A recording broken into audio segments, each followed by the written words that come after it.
Hey everybody, I'm Adam Moody with the Productivity Academy, and welcome to episode 51 of the weekly Q&A. So really excited. This is pretty cool. Closing in next week will be episode 52, which is the equivalent of a year of weekly shows. I know I've had a few where I'm traveling or things haven't worked out, so it's been probably a little bit longer, but that's a milestone. There's another with Semantic Mastery. We do a Hump Day Hangout, so weekly digital marketing and SEO Q&A of kind of the same format, and that we are about to hit 4 years of. So anyways, great to do this, great getting questions. I love interacting with everybody and answering the questions. So if you're just viewing this for the first time, you can always join us live. You can find the link below if you're watching the replay. You just got to answer a few questions. If you don't answer the questions, then you don't get into the group. Sorry, but you got to show that you really want to be in there and want to be around other people who are interested in productivity and processes and all that good stuff. But we're going to be going over a few really cool questions. I've got some announcements, but we're going to be talking about ways to kind of continue knocking through your tasks on your to-do list throughout the day, and then what you can do when you're stuck places. How can you be productive, like if you're stuck in traffic or if you're on a trip and you get stuck somewhere? And then I wanted to go through. I had a question from a new member actually of the group, and about clear plans for updating a website regularly. So that kind of has to do with content publishing. But real quick, wanted to say, if you haven't yet, please join us in the group. And then if you're watching on YouTube, I do publish the replays there so everyone can check it out. Hit subscribe, stay up to date with these, as well as app reviews, and then specific one-off videos where we're going through anything from how to use apps, how to create the framework for being more productive, all that stuff. Also, it looks like the Best Self Journal contest is winding down. It's 8 minutes left. So if you are watching this live, I highly suggest that you go over there, find the post with the link in it, and get entered, because I guess as we wrap this up, we will pick the winner and have that announced. So let's get started. So the first question for today is, what are some tricks to keep completing tasks on your to-do list throughout the day? So good question, and I think one of the more important things to do with this is that you have a process, or rather a framework, for how you handle your to-do list. So for example, what I mean by this is, do you actually have a to-do list? I know a lot of people say, yeah, I do, but if you ask, like, well, where is it? Like, well, I've got an email that I haven't read, and I've got a Post-it note over here. I think it's really important to have all of this stuff together in one place. So I do that with the morning review as well as the end of day review, but just the general idea here being that you have all of your to-do items in one place, so that you can refer to one place throughout the day and see what you're needing to do. Beyond that, I would say, again, going back to that morning review, if you've already prioritized your tasks and kind of batched them so that you have similar tasks together, then you already know what you need to be working on. And again, part of that morning review is, reminding yourself what your goals are. So what do these tasks fit into? Because I know, and I understand other people are the same way. Maybe rounding up the spreadsheets for the end of month finances isn't just the most mind-bogglingly awesome thing you're going to do today or you need to do, but it serves the greater goal of generating revenue for your business, paying your employees, all these other things. And so keeping all of that in mind, I think, can help you, as a trick to help you keep knocking through your tasks, is, that bigger, greater sense of, okay, I already reviewed these and I know that these are part of my greater goals. So hopefully that's helpful. I think that that's a good start to it. And there's certainly more methods you can do. One I'll touch on real quick has to do more with time management.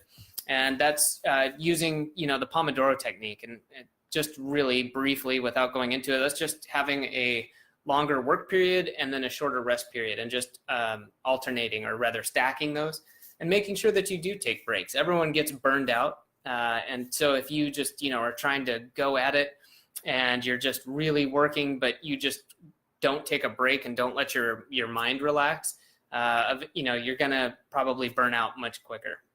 So I find that is really effective and lets you focus in the end longer for a total time over a day.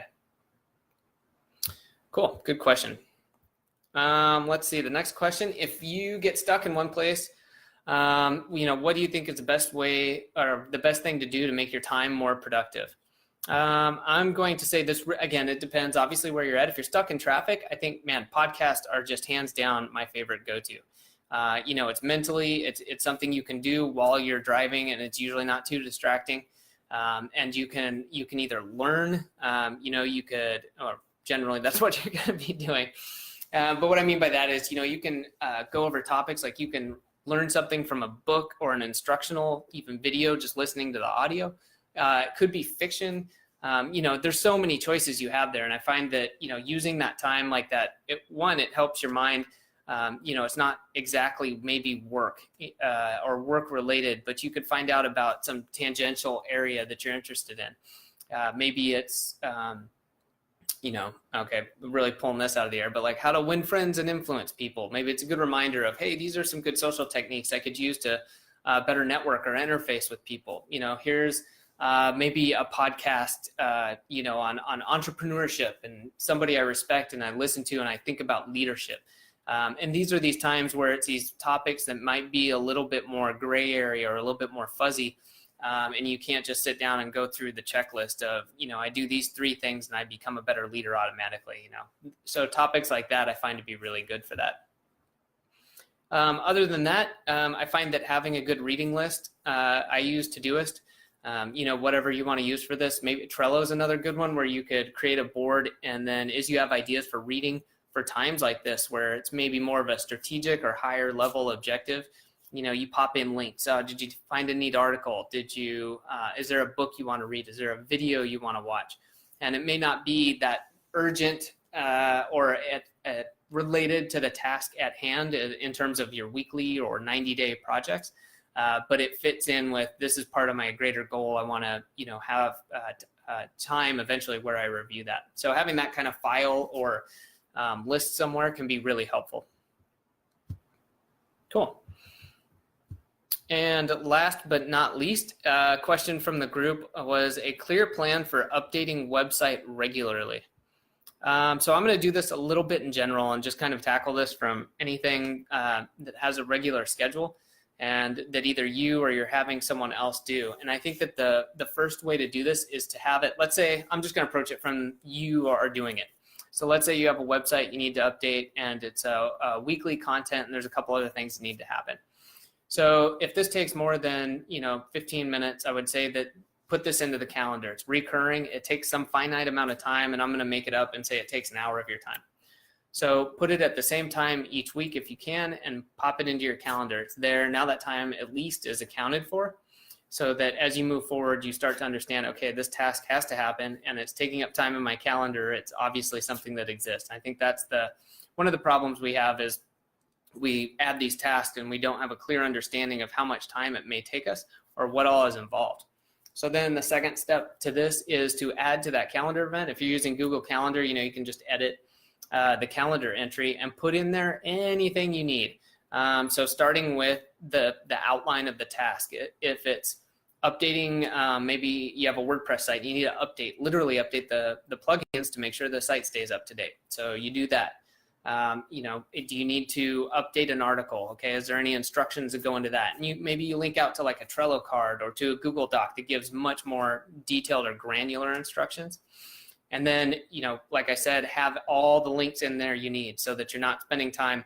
It doesn't say like, go to website, update it, and find that doc that I need to do blah, blah, blah. Like have the link to everything you need so you can click, open it, and you're not spending that time, going into Dropbox or Google Drive and searching for that file you need, because those are prime time for distraction, because you're going to be kind of annoyed that you're looking for it. Maybe you get a message, but if you've got everything lined up, you're just going to go through it and you're really increasing the likelihood that you'll succeed with that. So that is the way I do it. I picked up bits and pieces of that from people. I believe I first saw the idea with the links is not mind-blowing. I think everyone does this to some degree. Ramit Sethi had a really good explanation of how he does some of his content and does some of his writing, and having everything in front of you when you need it. And so I took some of that to heart and have definitely incorporated that into my content production schedules, and that just helps save time. Saves me from being, irritated and literally wasting time looking for what I need. And then minimizes the distractions, which is an interesting side result of that, is that, in those times where we're doing that, like looking for something, those are times where you're really likely to kind of wander off and be like, oh, whoops, now I'm in my email doing this or over there. So anyways, hopefully that's helpful. It's a really good question. And of course, we could get much more detailed about that depending on where it is. But I think that's kind of a good general framework for those types of situations.